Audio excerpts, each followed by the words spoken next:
Bonjour, ça marche? Oui. Alors merci d'être avec nous ce matin. Comme le temps est un peu compté, on va démarrer sans plus tarder. Donc moi c'est Jean Mercard, je suis le rédacteur en chef de la revue Projet. Juste en deux mots, la revue Projet, c'est une revue créée par les Jésuites en 1907, ça ne nous rajeunit pas. C'est une revue qui a pour caractéristique de s'intéresser essentiellement à ce qui fait le sort des plus fragiles dans nos sociétés, l'avenir de la planète, et puis la vitalité de nos démocraties. Alors, dans sa façon de faire, la revue Projet avait une caractéristique, c'est qu'elle veut être une interface entre chercheurs et acteurs de terrain. Et donc, plutôt que de prendre des sujets purement théoriques ou éthérés, elle travaillait avec des partenaires de terrain, ici avec la CFDT, avec le Secours catholique, avec le mouvement chrétien de solidarité avec les chômeurs, pour confronter les questions qu'ils se posent aux apports de la recherche. Alors, si on a décidé de faire un numéro double sur cette question, quel travail sans croissance, c'est précisément parce qu'on a considéré avec nos partenaires que c'était un des sujets absolument centraux de nos sociétés et un sujet finalement très peu traité. Alors, pourquoi ce numéro double? Il y a deux réalités qui se confrontent. La situation de près de 5 millions de nos concitoyens qui sont au chômage total ou partiel. Et puis une croissance en face qui est durablement faible, semble-t-il, et dont il n'est pas certain non plus qu'il faille attendre ni espérer le retour, ou en tout cas dans les proportions qu'on a pu connaître il y a une quarantaine d'années. Alors quel travail sans croissance? Pour en parler, j'ai le plaisir d'avoir autour de moi Michel Sapin, le ministre du Travail, Dominique Méda, sociologue, enseignante à Dauphine. Je signalerai juste parmi ces nombreuses publications les deux dernières, La mystique de la croissance, comment s'en libérer, et puis Réinventer le travail. Et enfin François Soulage, qui est donc président du Secours catholique Caritas France. Alors, comment va-t-on procéder ce matin? J'ai quelques questions à poser à nos trois invités. Je leur demanderai à tous les trois de répondre assez brièvement pour que, si possible, on ait le temps d'un échange avec la salle, sachant que M. Sapin, comme l'expression le veut, un agenda de ministre et qu'il devra nous quitter à 10h. Alors, sans plus tarder, pardon. Le rapport du Secours catholique, qui est paru maintenant il y a un mois, il montre assez clairement que les personnes reçues par le Secours catholique, les personnes en grande pauvreté, sont durablement exclues du marché du travail. Que pour eux, la durée du chômage s'allonge, et que finalement, les dispositifs de retour à l'emploi ne les atteignent pas ou très peu. Alors, cette réalité, quand on parle un 10 décembre, la Journée internationale des droits de l'homme, elle est évidemment insupportable, elle heurte le fondement sur lequel nos sociétés sont assises. Parce que le message qui est ainsi envoyé aux familles, c'est que finalement la société n'a pas besoin d'elle. Alors, face à ce constat, heureusement, et le numéro le montre, il y a beaucoup d'acteurs qui bougent, qui innovent. Il y a des propositions assez innovantes, il y a celle de l'association Transfert IED sur Bordeaux et ailleurs en France, il y a celle d'ATD Carmonde, notamment autour de cette idée qu'on investit énormément d'argent. ATD Carmonde chiffre à 30 milliards d'euros par an, beaucoup d'argent dans l'accompagnement social du chômage. Et ces acteurs nous disent, pourquoi ne pas investir cet argent plutôt pour remettre les chômeurs dans l'emploi? Alors, je vais d'abord passer la parole à François Soulage pour y répondre. Oui, bonjour. Je ne vais évidemment pas reprendre les conclusions du rapport du Secours catholique, d'autant que M. le ministre les connaît, puisqu'il a participé déjà à une présentation de ces chiffres. Je voudrais simplement noter trois éléments qui nous préoccupent et sur lesquels il faudrait quand même qu'on arrive à trouver quelques éléments. Jean disait que on a une partie de la population qui se trouve en fait interdite de séjour sur le marché du travail. C'est ça la question que nous nous posons. C'est les gens qui sont en plus grande précarité, ceux qui sont les plus éloignés de l'emploi. Et notre sentiment, notre impression, c'est que les dispositifs qui sont théoriquement destinés aux gens les plus éloignés de l'emploi, en fait, ne fonctionnent pas. Je cite simplement 2 chiffres. Dans notre rapport, en 4 ans, le nombre de personnes que nous recevons qui occupent des emplois aidés est passé de 12% à 4%. 12%, 4%. Le deuxième chiffre qui me préoccupe, c'est les personnes qui sont en formation. Elles sont passées de 5% à 2%. Donc ça veut dire qu'il y a là quelque chose qui fait que dans le marché du travail tel qu'il est aujourd'hui, il y a une espèce de segmentation qui fait que les plus éloignés sont, de notre point de vue et à partir de notre pratique, de plus en plus éloignés et n'ont pas accès aux formules qui leur permettraient de s'en sortir. Autre point, nous avons à l'intérieur de Scourgavic tout un réseau d'ateliers et chantiers d'insertion et nous constatons que pour arriver à avoir un équilibre économique à peu près correct, il nous faut aujourd'hui engager des gens qui sont de plus en plus près de l'emploi. Ne serait-ce que pour pouvoir tenir les 60% de sorties positives, etc. Et que donc, quand on essaye d'aller plus loin et de forcer un petit peu dans les recrutements, nous nous apercevons que les financements publics ne suivent pas parce que des contrats où il nous faudrait 2 ans pour permettre aux gens vraiment de s'insérer, eh bien dans les ateliers et chantiers aujourd'hui, la moyenne elle est aux alentours de 16 mois et non plus de 24 comme le prévoit la loi. Or, des gens très éloignés de l'emploi, vous ne les ressortez pas de la difficulté au bout de 16 mois. Nous avons lancé, nous, au Secours catholique, avec les jardins de Cocagne, avec les chantiers écoles, avec la FNARS, une expérimentation qui s'appelle l'expérimentation de parcours individualisé, mais à durée adaptée. C'est-à-dire l'idée de permettre à des personnes très éloignées de l'emploi, non pas de disposer de 18 mois, ce que je viens de dire, mais de beaucoup plus, allons jusqu'à 5 ans, pour pouvoir essayer, par un accompagnement renforcé, de mieux s'en sortir et de pouvoir faire des allers-retours entre l'entreprise d'insertion, le chantier d'insertion et l'entreprise, là au bout des 5. Je ne vous raconte pas les difficultés que nous avons. D'ailleurs, je dois remercier le ministre parce qu'il a fallu que je remonte jusqu'à lui pour avoir une aide de sa part pour que les directions départementales, les directions régionales du travail et les unités territoriales comprennent qu'une expérimentation s'est faite pour ne pas respecter exactement les textes qui existent. Or, tous les jours, nous avons des gens qui nous disent « Ah, vous n'avez pas le droit, c'est pas prévu dans la loi ». Alors, on expérimente ou on n'expérimente pas.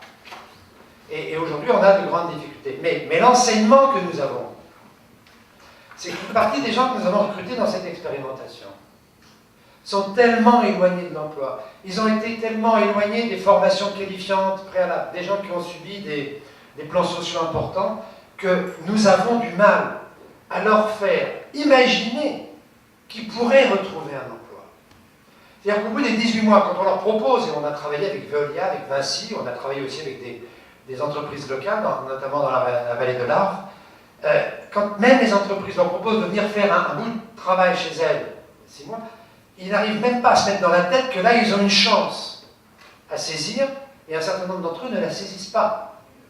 C'est-à-dire qu'on a là, faute d'avoir préparé un certain nombre de mutations, des personnes qui aujourd'hui, même avec des systèmes d'insertion, ne sont pas prêtes à l'emploi.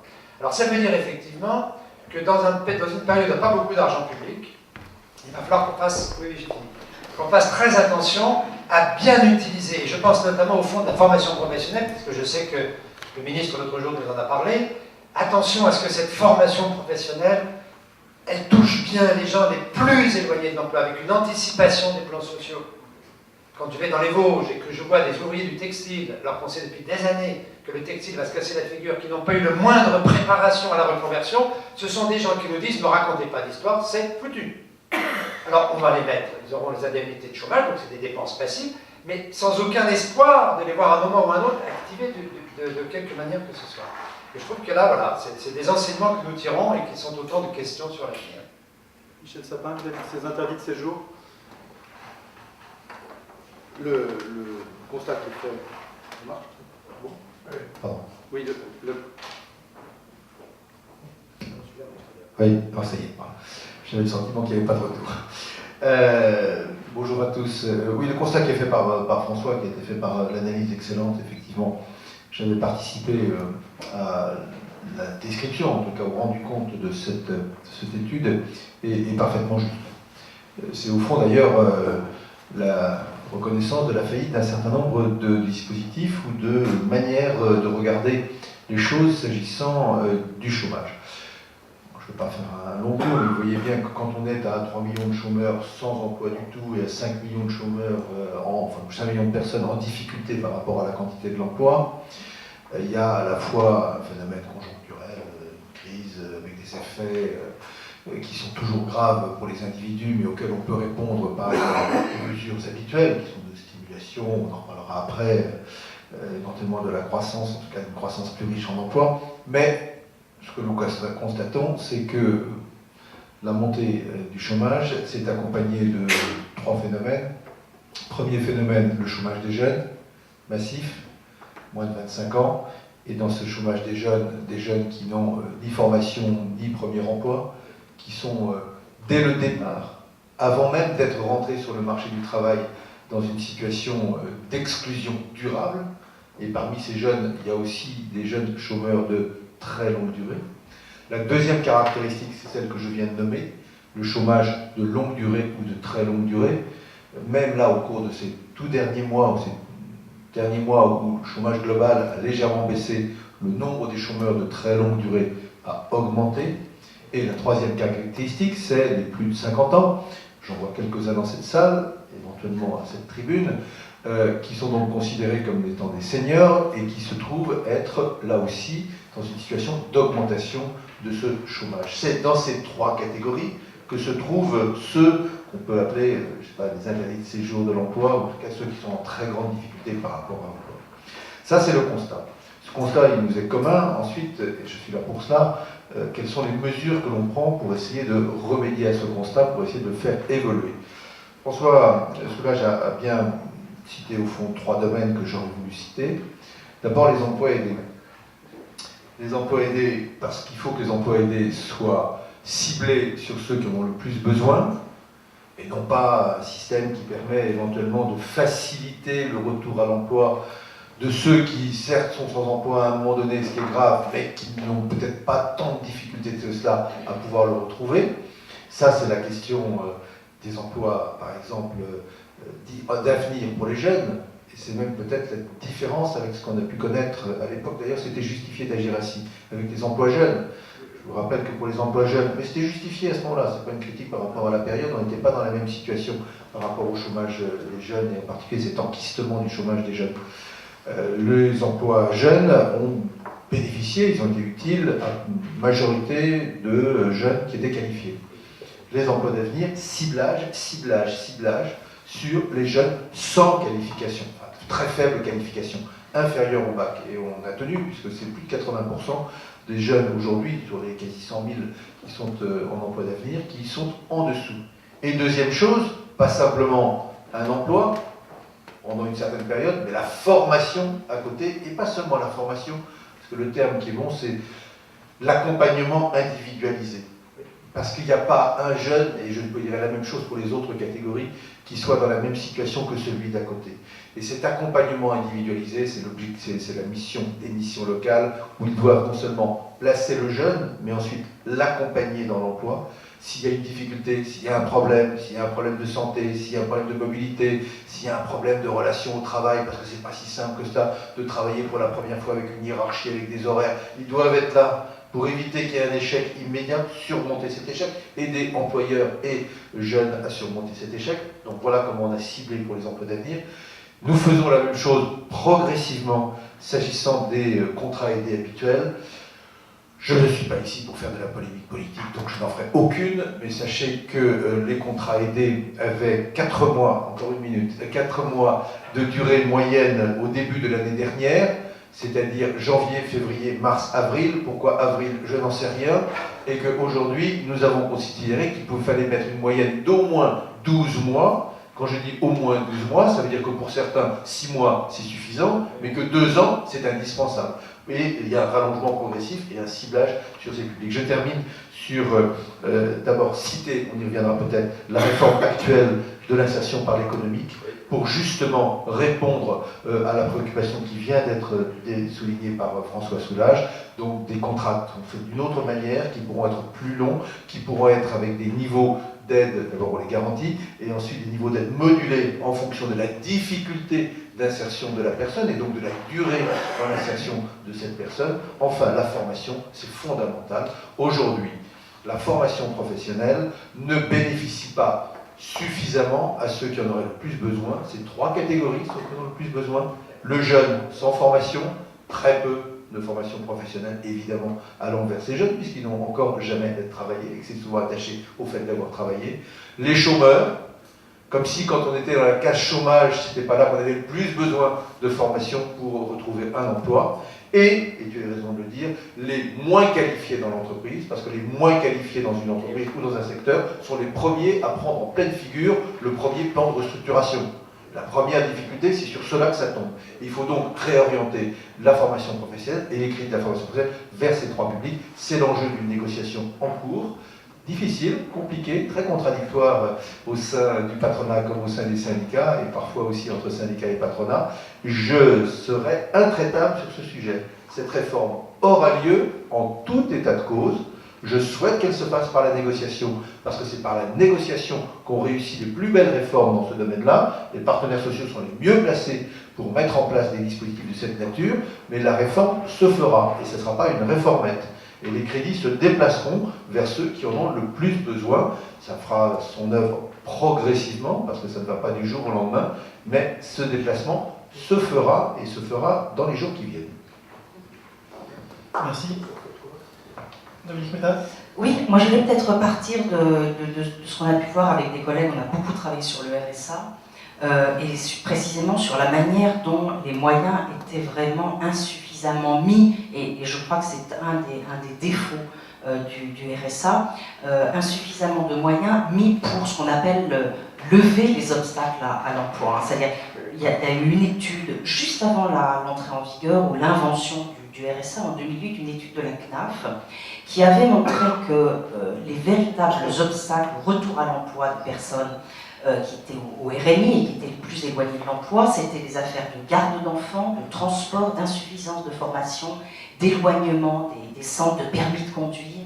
Voilà, et je trouve que avec la réforme RSA, on a sans doute trop mis l'accent sur l'idée qu'il y aurait de la désincitation financières, et on n'a pas assez mis de moyens précisément sur l'accompagnement et l'aide au retour à l'emploi et la levée de ces véritables obstacles et freins à l'emploi. Deuxième problème, que nous avons vu avec le RSA et les personnes les plus éloignées de l'emploi, c'est la manière dont elles sont accompagnées. Le fait qu'on va souvent envoyer vers Pôle emploi des gens qui ne sont pas capables de reprendre immédiatement un emploi, justement, alors qu'il faudrait leur construire des parcours. Et puis l'insuffisance, au départ, vous vous souvenez qu'on avait dit qu'il fallait distinguer l'accompagnement social et l'accompagnement professionnel, et heureusement, on est revenu là-dessus depuis peu, mais la nécessité d'un double accompagnement professionnel et social. Alors, en revanche, je trouve que toutes les idées qui figurent bien dans le numéro 1, Travail sans croissance, toutes les idées développées tant par le Secours catholique qu'Athénée Carmont, autour de cette idée que l'emploi est un droit, et que quand même notre Constitution est bafouée. C'est-à-dire qu'aujourd'hui, on n'a pas d'obligation de résultats qui pèsent sur le gouvernement, sur la collectivité publique, pour mettre en place, pour rendre effectif ce droit à l'emploi. Je trouve qu'il y a là énormément d'idées qu'on devrait creuser, notamment l'idée de conférence des financeurs, cette idée qu'on cherche à développer, qu'on avait cherché à mettre en œuvre au moment de la réduction du temps de travail, faire financer les différents régimes ou les différents minima sociaux au retour à l'emploi. Je pense qu'il faut absolument creuser cette idée. Ça m'a beaucoup rappelé, moi j'étais rapporteuse du rapport Boissonnat de 1995, et je ne sais pas si vous vous souvenez, on avait mis sur la table cette idée de contrat d'activité, et la proposition faite par Athénée Carmont, l'emploi conçu comme un droit et d'expérimenter des territoires sans chômage de longue durée en reconvertissant en quelque sorte les différents fonds pour les mettre, pour les consacrer au retour à l'emploi des chômeurs de longue durée. Ça m'a complètement rappelé cette idée de contrat d'activité. C'était un concept un peu curieux, hein. Il s'agissait de mettre plusieurs personnes financeurs autour de la table et en quelque sorte de permettre à des personnes qui allaient perdre leur emploi ou qui avaient perdu leur emploi, eh bien, de leur donner une nouvelle stabilité. Ça fait beaucoup penser à la sécurité sociale professionnelle aussi de la CGT. Hein. Bref, je crois qu'on n'a pas du tout été au bout de cette idée-là. Il faudrait vraiment continuer à la creuser. Et puis entièrement d'accord avec Michel Sapin et François Soulages sur l'idée qu'il ne faut pas seulement réparer, mais qu'il faut aussi prévenir. Et que là, on a aussi un certain nombre de choses à faire. Et que pour prévenir, peut-être qu'il faudrait qu'on change maintenant de manière de faire, c'est-à-dire qu'on arrête d'accepter cette idée que la protection de l'emploi est trop lourde. Peut-être qu'au lieu de pousser, d'accompagner à la destruction de l'emploi, aujourd'hui, d'aller toujours plus vite, peut-être qu'il faudrait ralentir et peut-être entraver, handicaper, empêcher les groupes qui essayent de supprimer de l'emploi au plus vite, mais essayer de ralentir ce processus. Merci Dominique Méda. Avant de passer à la deuxième question, je voudrais quand même demander à Michel Sapin de réagir sur cette proposition de la TD40. Ce droit à expérimenter, ces territoires zéro chômeur de longue durée avec les conférences de donateurs évoquées à l'instant par Dominique Méda. Il y a parfois un espace entre la réflexion, y compris la proposition de réflexion et la capacité d'action. Mais il y a toujours de l'intérêt pour celui qui est dans l'action à s'inspirer aussi, à regarder ce que sont ces propositions. Je voudrais faire juste une réponse. Nous mettons en place, à partir du début de l'année prochaine, ce que nous appelons une garantie jeunesse, une garantie jeune, qui était expérimentée dans 10 territoires français. Alors ce ne sont pas tous les chômeurs, ce sont ces jeunes qui sont tellement éloignés de l'emploi qu'ils ne peuvent même pas accéder, par exemple, à un emploi d'avenir. Parce qu'ils n'ont même pas les réflexes qui permettent d'aller pousser la porte de la mission locale. Ils n'ont même pas le vocabulaire qui leur permet de transmettre une sorte d'envie par rapport à tel ou tel secteur, par rapport à tel ou tel métier. Ils n'ont même pas, en termes de santé, les moyens qui leur permettent de se présenter pour pouvoir occuper un emploi ou une formation. Ils n'ont parfois même pas les moyens de se loger, et leur première préoccupation, c'est d'abord où est-ce que je dors ce soir, parce que je suis en rupture avec ma famille, je suis en rupture avec ceci ou avec cela, et ils sont dans une sorte de préoccupation au jour le jour qui leur interdit en quelque sorte la petite projection qui est nécessaire sur quelques semaines ou quelques mois pour pouvoir ensuite s'inscrire dans un mécanisme professionnel. Et quand Dominique parlait du contrat d'activité, en parlait de manière globale, et bien là, nous mettons en place ce contrat d'activité. Ce n'est pas le RSA jeune, je n'aime pas cette idée du RSA jeune, qui souvent est d'ailleurs détournée au désavantage même du principe qui, vous savez, quand on voulait condamner un dispositif en France, vous dites c'est de l'assistance. D'ailleurs, il y en a qui ne se gênent pas pour dire que dès lors qu'on apporte une aide à quelqu'un, on est dans un dispositif d'assistance qui voudrait en quelque sorte l'encourager à rester dans la situation qui est la leur. Ce qui n'est évidemment pas l'objectif de cette garantie. Et il y a un contrat. Et il y a un contrat, je crois qu'il ne s'appelle pas le contrat d'activité, mais il y a un contrat entre ce jeune et ceux qui vont l'accompagner et le suivre. C'est vrai avec la mission locale, mais ça peut être vrai avec d'autres, pour lui permettre de retrouver le goût même de s'insérer dans un parcours professionnel. Oui, on peut expérimenter, il faut expérimenter, et à partir de là, tirer des enseignements pour généraliser. Vous voyez que nous le faisons sur une catégorie particulière, particulièrement vulnérable, particulièrement insupportable quand on voit cette situation-là, avec une idée qui se rapproche de celle que vous proposez.